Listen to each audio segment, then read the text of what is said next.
بسم اللہ والسلام علی رسول اللہ۔ ایک سوال ہے ہمارے دارالفتاء میں، یہ آ رہا ہے کہ شب برات کی کیا اہمیت ہے؟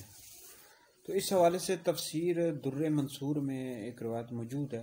حضرت سیدہ ام المؤمنین عائشہ صدیقہ رضی اللہ تعالیٰ عنہ سے روایت ہے، نبی پاک علیہ الصلوۃ والسلام نے ارشاد فرمایا کہ اللہ رب العزت 4 راتوں میں بلائیوں کے دروازے کھول دیتا ہے۔ ان میں سے ایک 15ویں شعبان کی رات ہے، یعنی شب برات کی جو رات ہے۔ اس میں مرنے والوں کے بھی نام لکھ دیے جاتے ہیں، لوگوں کا رزق بھی لکھ دیا جاتا ہے، اور اس سال حج کرنے والوں کے نام بھی لکھ دیے جاتے ہیں۔ تو یہ بہت ہی شب برات کی جو رات ہے بہت ہی زیادہ نازک ترین رات ہے، اس میں مرنے والوں کے نام بھی لکھ دیے جاتے ہیں۔ تو لہٰذا یہ جو رات ہے اس میں نیکیاں کرنی چاہیے، اپنے گناہوں سے توبہ کرنی چاہیے، استغفار کثرت کے ساتھ پڑھیں، اور اللہ رب العزت کی زیادہ سے زیادہ عبادت کریں۔ ہو سکے تو صبح نفلی روزہ رکھیں۔